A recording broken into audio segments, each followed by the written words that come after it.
Tahukah Anda, ada pembunuh berdarah dingin yang bersembunyi di dapur Anda saat ini? Ia tidak bersuara, tidak terlihat, tapi ia menunggu saat yang tepat untuk menyerang organ vital Anda. Kita sering berpikir, masukkan kulkas saja, besok pasti masih aman. Tapi itu salah besar. Faktanya, kulkas Anda bukanlah mesin pembunuh bakteri. Kulkas hanyalah tempat tidur sementara bagi jutaan bakteri. Sebelum lanjut, tulis di komentar dari kota mana Anda dan berapa usia Anda sekarang. Like video ini dan subscribe agar kita bisa saling dukung. Hari ini, saya, Dr. Darmawan, akan membongkar rahasia medis yang sering diabaikan. Ada 8 jenis makanan yang jika Anda simpan lewat batas waktu tertentu, strukturnya berubah menjadi racun yang efek rusaknya pada ginjal dan hati bisa lebih buruk dari racun tikus dosis rendah yang dikonsumsi perlahan. Simpan video ini karena nyawa orang tua atau anak Anda mungkin bergantung pada informasi di bab ke-6 nanti. Mari kita mulai dari makanan yang mungkin paling sering Anda remehkan.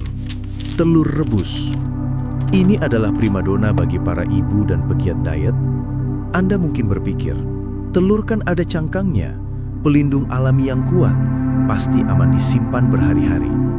Bahkan banyak dari Anda yang sengaja merebus 10 hingga 20 butir di hari Minggu untuk stok sarapan selama seminggu penuh. Tapi, ini adalah sebuah ilusi keamanan yang fatal. Dengarkan fakta medis ini baik-baik. Umur simpan telur rebus di dalam kulkas maksimal hanya 3 hari. Tidak boleh lebih. Mengonsumsinya di hari ke-4, ke-5, apalagi seminggu kemudian, sama saja Anda sedang bermain Russian roulette dengan kesehatan Anda. Kenapa bisa begitu berbahaya, padahal cangkangnya utuh? Jawabannya ada pada apa yang terjadi saat proses perebusan. Secara alami, telur mentah dilapisi oleh lapisan pelindung super tipis bernama kutikula. Lapisan ini berfungsi menutup pori-pori cangkang agar bakteri dari kotoran ayam tidak bisa masuk. Namun, saat Anda merebusnya di air mendidih, lapisan kutikula ini hancur total. Bukan hanya itu, perubahan suhu drastis dari panas mendidih ke suhu ruang atau dingin menyebabkan cangkang telur mengalami retakan mikroskopis. Mata telanjang Anda melihat cangkang itu mulus, tapi di bawah mikroskop, permukaannya terlihat seperti tanah kering yang pecah-pecah. Celah-celah tak kasat mata inilah yang menjadi jalan tol bagi bakteri patogen mematikan seperti Salmonella, E. coli, dan Listeria. Bakteri ini tidak hanya menempel di cangkang, mereka masuk ke dalam, menembus selaput putih telur, dan berpesta pora di kuning telur. Kuning telur adalah media kultur bakteri yang sempurna, tinggi protein, lembab, dan kaya nutrisi. Di dalam kulkas bersuhu 4 derajat sekalipun, bakteri Listeria tetap bisa hidup dan berkembang biak. Dari satu koloni kecil di hari pertama, bisa menjadi jutaan pasukan bakteri di hari keempat. Apa akibatnya jika Anda menelannya? Gejalanya tidak main-main. Kita tidak bicara soal sakit perut biasa. Keracunan telur rebus basi bisa memicu salmonellosis. Gejalanya meliputi kram perut yang menyiksa, diare berdarah, muntah hebat tanpa henti, dan demam tinggi menyerupai tifus. Pada lansia atau anak-anak dengan imun lemah, bakteri ini bisa menembus dinding usus, masuk ke aliran darah, dan menyebabkan infeksi sistemik atau sepsis yang mengancam nyawa. Lalu, bagaimana cara membedakan telur yang masih layak atau sudah jadi racun? Jangan hanya mengandalkan tanggal, gunakan indera Anda. Pertama, cium baunya. Jika tercium bau sulfur atau belerang yang menyengat saat dikupas, itu tanda gas hidrogen sulfida hasil fermentasi bakteri. Buang. Kedua, perhatikan fisiknya. Jika saat dibelah ada lapisan cincin berwarna hijau keabu-abuan yang tebal di sekeliling kuning telur, atau putih telurnya terasa berlendir dan lengket, jangan ambil risiko. Itu bukan sekedar reaksi kimia, itu tanda kontaminasi berat. Ingat, hanya karena Anda menyimpannya di kulkas, bukan berarti waktunya berhenti. Bakteri terus bekerja saat Anda tidur. Mulai hari ini, rebus telur secukupnya saja. Jangan korbankan ginjal Anda demi alasan yang praktis. Kita masuk ke urutan kedua, dan ini adalah pembunuh yang paling sering kita undang masuk ke dalam tubuh kita. Nasi. Hampir setiap rumah di Indonesia pasti pernah melakukan ini. Nasi sisa makan malam tidak habis, sayang dibuang, lalu dimasukkan kulkas. Pikirnya, besok pagi tinggal digoreng, kasih kecap, kasih telur, pasti aman karena kena api panas. Dengar saya baik-baik. Pemikiran itu salah besar dan bisa mengantar Anda ke instalasi gawat darurat. Batas aman menyimpan nasi di kulkas maksimal hanya 2 hari. Bahkan dokter sangat menyarankan untuk menghabiskannya dalam 24 jam. Kenapa secepat itu? Bukankah nasi goreng abang-abang juga pakai nasi pera sisa kemarin? Masalahnya ada pada penghuni mikroskopis di dalam beras bernama Bacillus cereus. Bakteri ini berbeda dari bakteri lain. Dia punya kemampuan bertahan hidup layaknya zombie. Saat padi dipanen, Bacillus cereus sudah ada di sana. Saat beras dimasak mendidih menjadi nasi, bakteri ini tidak mati. Dia hanya berubah wujud menjadi spora, semacam cangkang atau baju besi yang sangat kuat dan tahan panas ekstrim.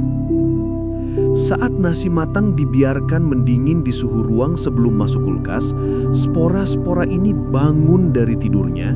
Mereka mulai berkembang biak dengan kecepatan mengerikan. Dan inilah bagian yang paling menakutkan. Saat berkembang biak, mereka memproduksi toksin atau racun tahan panas. Anda mungkin berpikir, tenang dok, kan saya goreng lagi sampai berasap. Percuma. Panas wajan Anda mungkin membunuh bakterinya, tapi tidak bisa menghancurkan toksinnya. Racun yang sudah terlanjur terbentuk itu strukturnya stabil bahkan di suhu 100 derajat Celcius sekalipun. Jadi, saat Anda memakan nasi goreng dari nasi yang sudah tersimpan 4-5 hari, Anda sejatinya sedang menyantap racun hangat. Dunia medis mengenal istilah fried rice syndrome. Ini bukan lelucon. Gejalanya sangat spesifik dan brutal. Racun tipe pertama menyerang lambung, menyebabkan muntah-muntah proyektil atau muntah menyembur hanya dalam 1-5 jam setelah makan. Racun tipe kedua menyerang usus, menyebabkan kram perut hebat dan diare air yang tak tertahankan. Bayangkan anak Anda berangkat sekolah setelah sarapan nasi goreng sisa 4 hari, lalu 2 jam kemudian pingsan di kelas karena dehidrasi akibat muntah terus-menerus. Ini sudah sering terjadi. Jadi, bagaimana cara mendeteksi nasi yang sudah jadi racun? Jangan tunggu sampai berbau busuk. Cek teksturnya. Ambil sendok, angkat sedikit. Jika nasi terlihat mengkilat basah, terasa lengket seperti ada jaring laba-laba tipis antar butirannya, atau tercium bau asam samar seperti cuka, itu adalah alarm bahaya. Jangan dicuci, jangan digoreng ulang, jangan dikukus lagi. Langsung buang ke tempat sampah. Biaya beras 10.000 perak tidak sebanding dengan biaya rawat inap jutaan rupiah. Stop kebiasaan sayang makanan yang salah kaprah ini sekarang juga. Masuk ke urutan ketiga. Ini adalah lauk favorit jutaan keluarga Indonesia, tapi sekaligus menjadi jebakan yang paling sering menipu mata kita. Ayam olahan. Entah itu ayam goreng, ayam bakar, ayam kecap atau opor ayam sisa hajatan. Dengarkan peringatan keras ini. Batas aman maksimal adalah 3 hari. Kenapa saya sebut ini jebakan? Karena daging ayam memiliki sifat yang unik dan berbahaya. Saat ayam digoreng atau dibumbui, bagian luarnya tertutup tepung crispy atau balutan bumbu pekat. Secara visual, ayam sisa 4 hari di kulkas masih terlihat sama persis dengan ayam yang baru dimasak kemarin. Kulitnya mungkin masih terlihat kering, bumbunya masih merah menggoda. Tapi, pembusukan ayam tidak dimulai dari kulit luar, melainkan dari dalam. Daging ayam adalah surga protein basah yang paling dicintai oleh bakteri Salmonella dan Campylobacter. Begitu suhu ayam turun setelah dimasak, bakteri-bakteri ini langsung menyerbu masuk.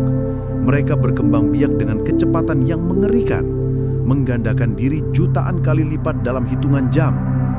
Bahaya terbesarnya ada di dekat tulang. Seringkali saat kita memasak, bagian dekat tulang adalah bagian yang paling terakhir matang atau masih menyisakan sedikit darah atau cairan. Disinilah koloni bakteri membangun kerajaannya.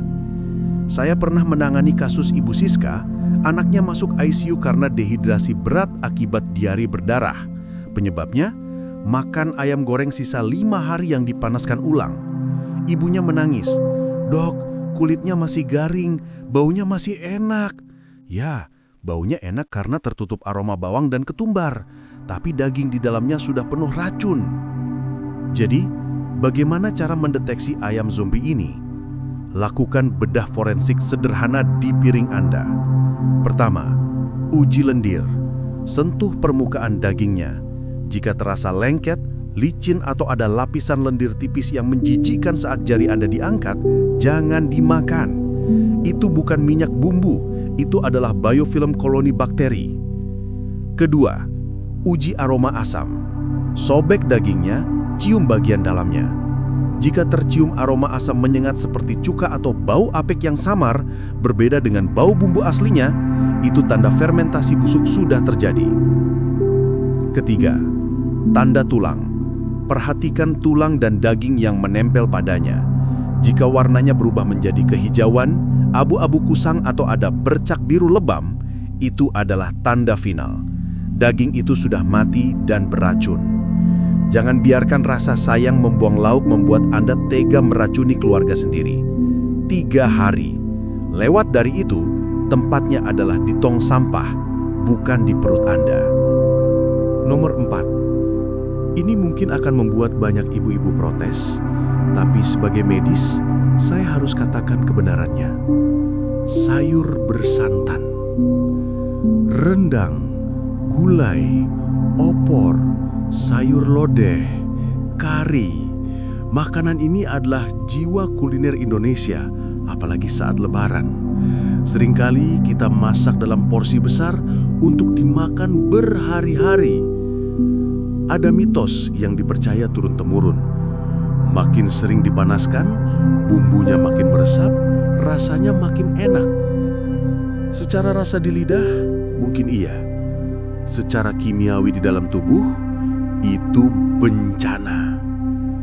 Dengarkan fakta pahit ini. Batas aman menyimpan makanan bersantan di kulkas hanya 1 hari, 24 jam. Mengapa sesingkat itu? Santan adalah emulsi lemak nabati yang sangat tidak stabil. Ketika santan dimasak, lalu didinginkan di kulkas dan dipanaskan lagi atau reheating, terjadi reaksi kimia yang disebut oksidasi lemak. Struktur ikatan lemak dalam santan akan pecah dan berubah menjadi asam lemak jenuh yang jahat.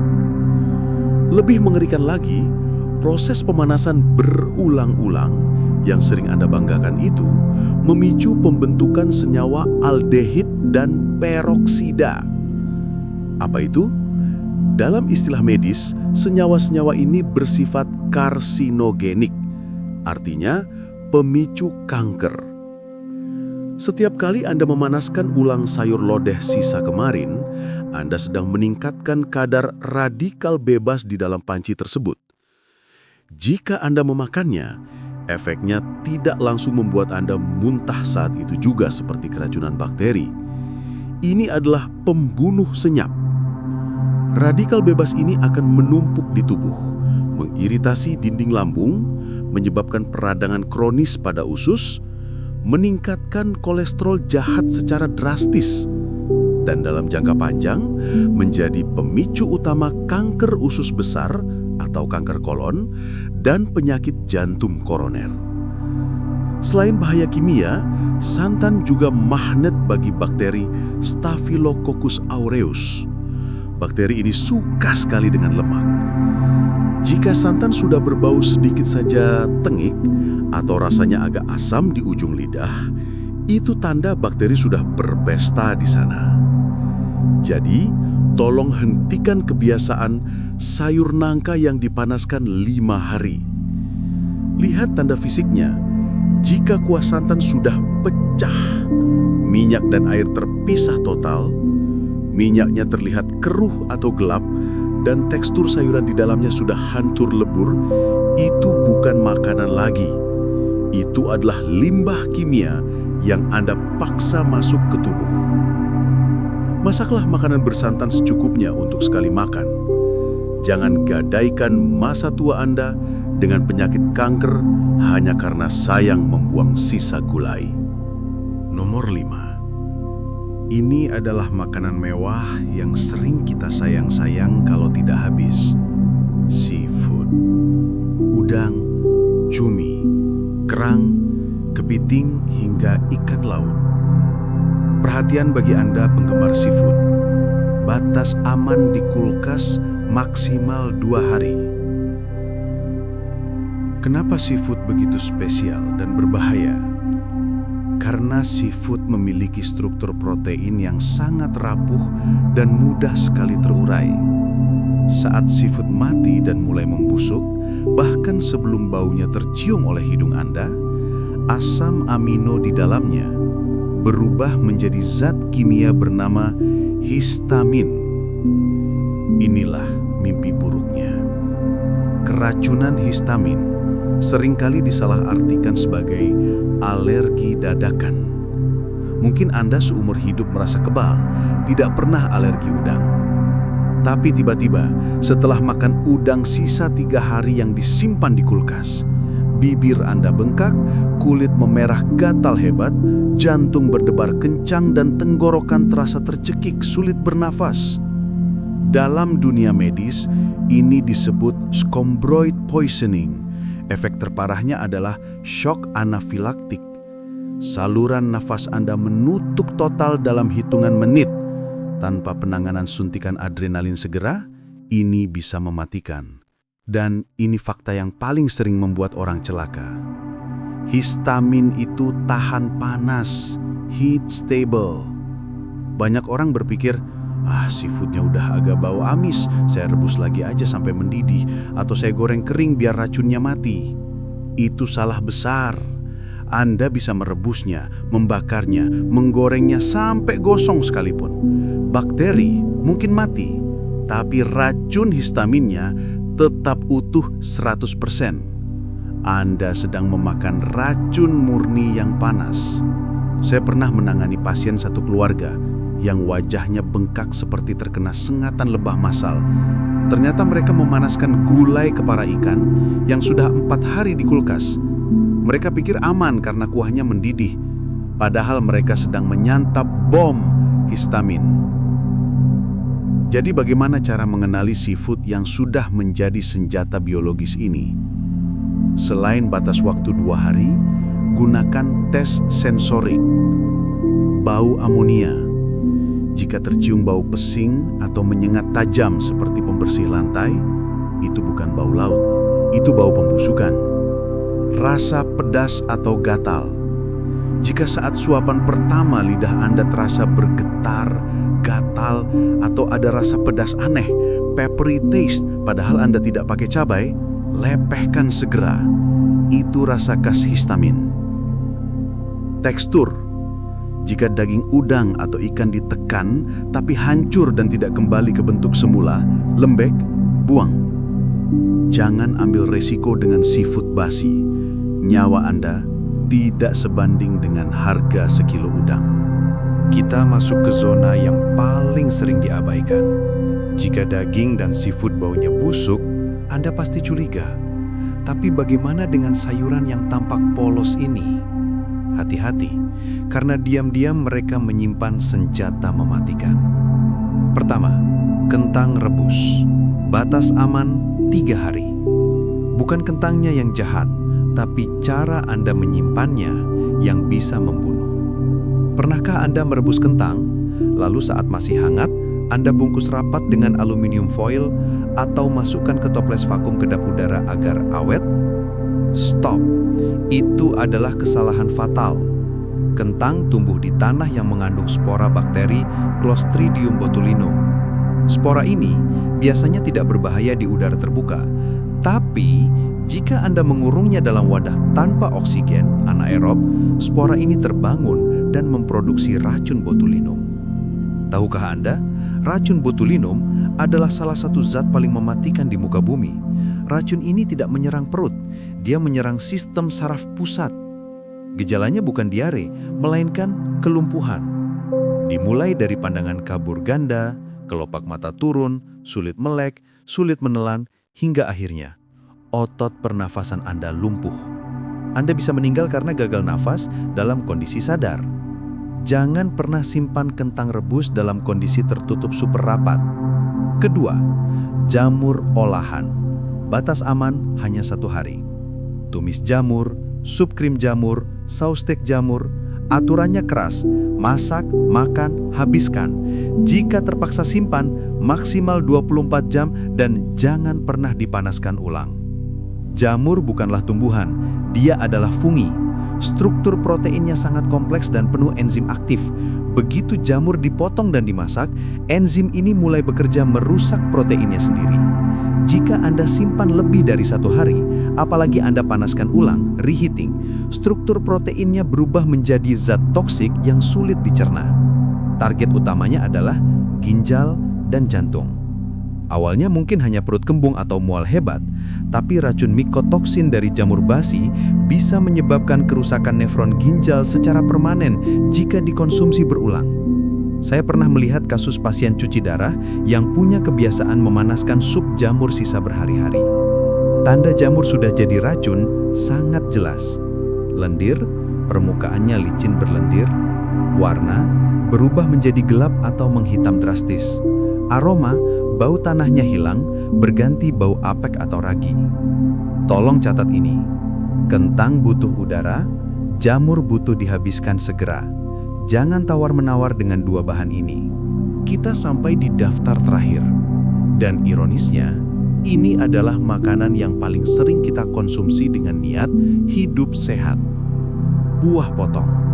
Semangka, melon, pepaya, nanas.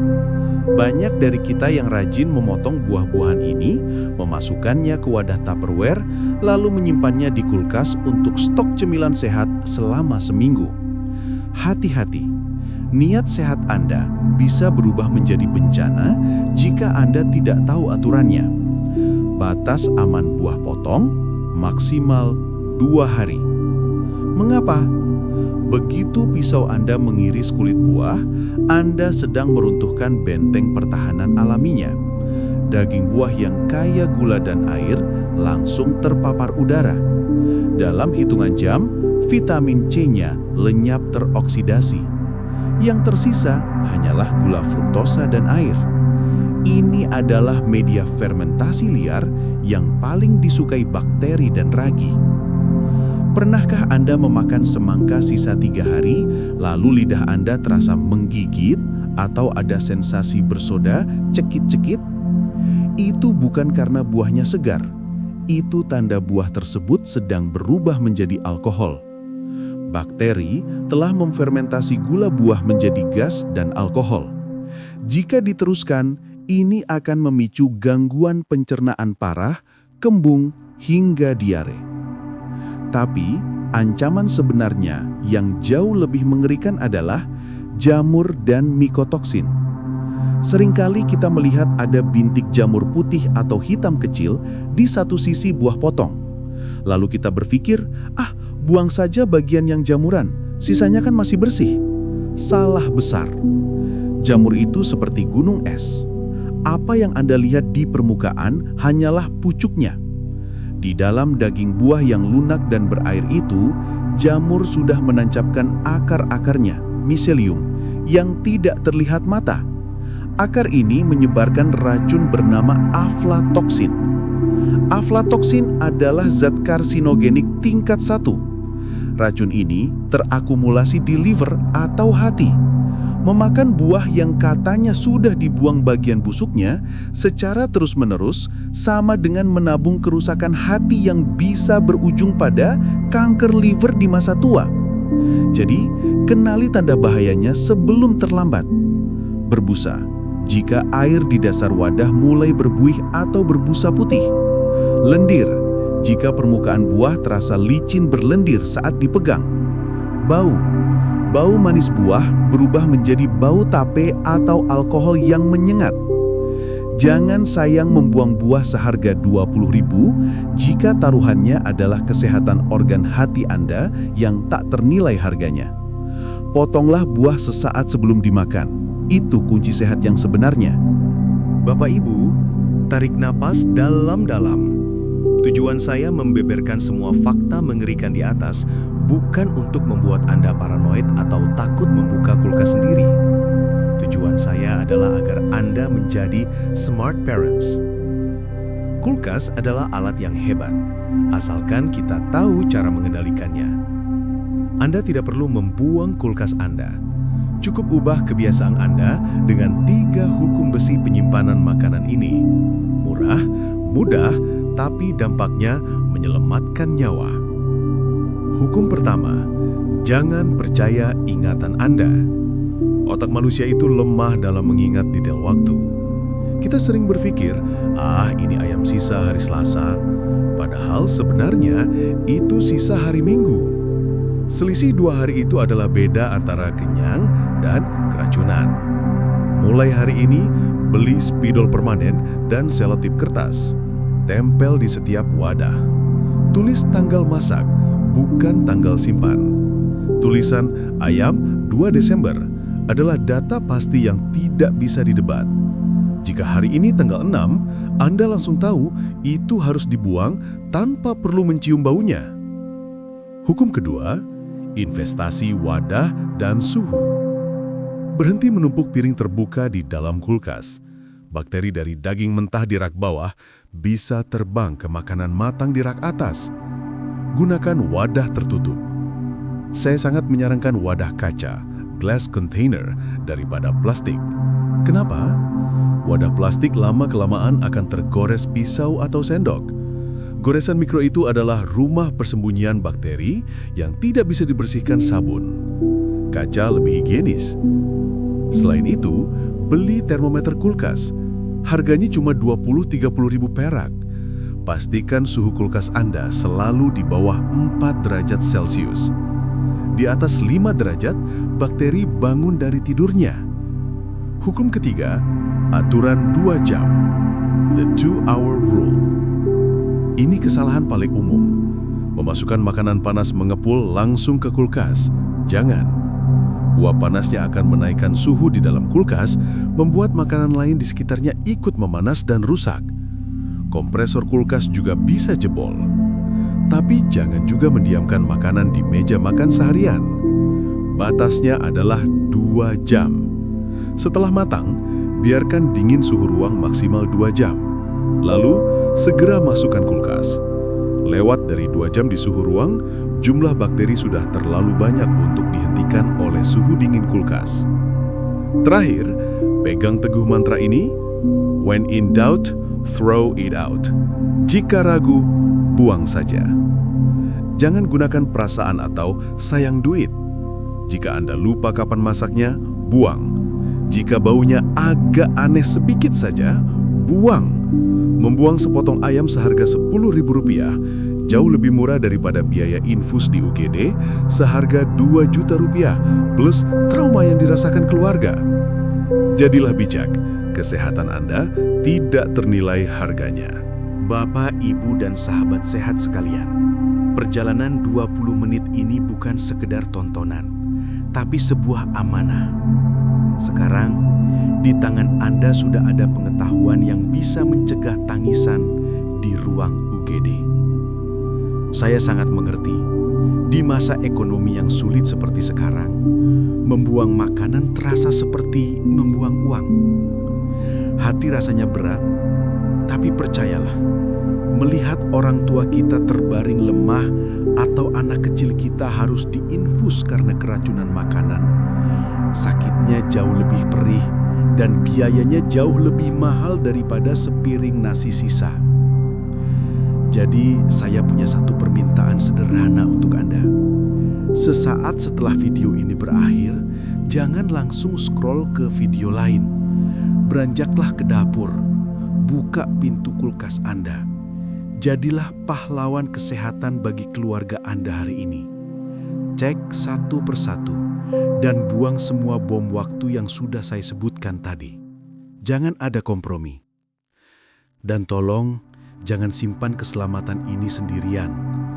Lihat tombol share atau bagikan di bawah video ini. Tekan sekarang. Kirimkan video ini ke grup WhatsApp keluarga besar, ke grup arisan, atau ke pasangan Anda. Satu klik kecil dari jempol Anda mungkin sedang menyelamatkan nyawa keponakan, cucu, atau kerabat yang Anda sayangi dari bahaya yang tak terlihat. Jika Anda peduli pada kesehatan keluarga Indonesia, bantu kami dengan menekan tombol subscribe dan like. Biarkan algoritma YouTube menyebarkan peringatan penting ini ke lebih banyak ibu dan bapak di luar sana. Saya Dr. Darmawan, mendoakan Anda sekeluarga selalu dalam lindungan Tuhan, sehat walafiat dan dijauhkan dari segala penyakit. Terima kasih sudah menonton sampai detik ini. Ingat selalu, sehat itu murah, sakit itu yang mahal. Sampai jumpa di video berikutnya. Salam sehat.